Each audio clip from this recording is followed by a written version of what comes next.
அலைஹிஸ்ஸலாம் பிறந்த நாள் என்ற அடிப்படையில் இந்த கிறிஸ்துமஸ் பண்டிகையை கொண்டாடுறாங்க. நம்மில் சிலர் அறியாமையினாலோ அறிந்தோ இதை கொண்டாடும் விதமாக கிறிஸ்தவர்களுடைய சில அடையாளங்கள், கிறிஸ்துமஸ் மரத்தை பயன்படுத்துவது, ஸ்டாரை பயன்படுத்துவது, அல்லது கிறிஸ்துமஸ் தாத்தாவுடைய அந்த தோற்றத்தை பயன்படுத்துவது, இது போன்ற செயல்களை முஸ்லிம்கள் செய்கிறாங்க. இது சாதாரண ஒரு குற்றம் அல்ல, ஒரு பெரிய குற்றம் என்பதை நம்ம புரியணும். ஏன்னா இந்த பண்டிகை எதை உணர்த்துகிறது என்பதை உணர்ந்தால் நாம் அதன் பக்கம் ஏறெடுத்தும் பார்க்க மாட்டோம்.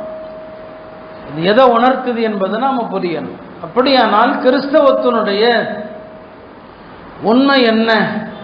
குர்ஆன் அவர்களை பற்றி என்ன சொல்கிறது?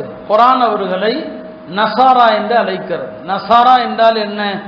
இது பற்றியெல்லாம் ஒரு சில விஷயங்களை நான் குறிப்பிட விரும்புகிறேன். அருமையானவர்களே, இந்த உலகத்தில் தோன்றிய எல்லா நபிமார்களுடைய மார்க்கத்திற்குமான பொது பெயர் இஸ்லாம். இஸ்லாம் என்பது முஹம்மது ஸல்லல்லாஹு அலைஹி வஸல்லம் அவர்கள் கொண்டு வந்த மார்க்கத்திற்கு மட்டுமல்ல, ஒவ்வொரு நபியும் உலகத்தில் அனுப்பப்பட்ட காலத்தில் அந்த நபியினுடைய மார்க்கம் எதுவரை இருக்குமோ அது வரைக்கும் அதற்கு பெயர் இஸ்லாம். அந்த நபியினுடைய காலம் வரைக்கும் அது இஸ்லாம். அன்றைக்கு அந்த நபியை பின்பற்றக்கூடியவர்கள் முஸ்லிம்கள். இதான் குர்ஆன் நமக்கு கற்றுத்தருகிறது. மூசா அலைஹிஸ்ஸலாம் அவர்களுடைய மார்க்கம் இருந்த காலத்தில் மூசா அலைஹிஸ்ஸலாமுடைய தீனுக்கு பெயர் இஸ்லாம். மூசா அலைஹிஸ்ஸலாமை பின்பற்றுவோருக்கு பெயர் முஸ்லிம்கள். இதான் அடிப்படை. குர்ஆனும் அதைத்தான் சொல்லும். இன்ன தீன இந்தல்லாஹில் இஸ்லாம். எல்லா காலத்திலும் அல்லாஹ்விடத்தில் அங்கீகரிக்கப்பட்ட மார்க்கம் இஸ்லாம். எல்லா நபிமார்களுமே அவர்கள் கொண்டு வந்த கொள்கை ஒன்றுதான். எல்லாருடைய கொள்கையும் ஒரே கொள்கை தான்.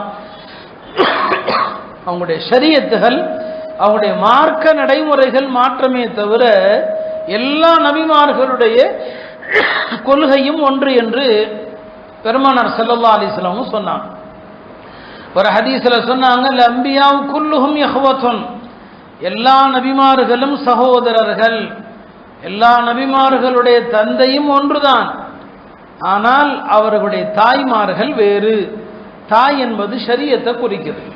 இந்த ஷரியத்தை தான் வேறே தவிர நபிமார்கள் கொண்டு வந்த அடிப்படையான கொள்கைகள் ஒன்றுதான். ஆதம் அலைஹிஸ்ஸலாமிலிருந்து பெருமானார் ஸல்லல்லாஹு அலைஹி வஸல்லம் அவர்கள் வரை எல்லா நபிமார்களும் ஒரே மார்க்கத்தை தான் கொண்டு வந்தாங்க. இதான் அடிப்படை.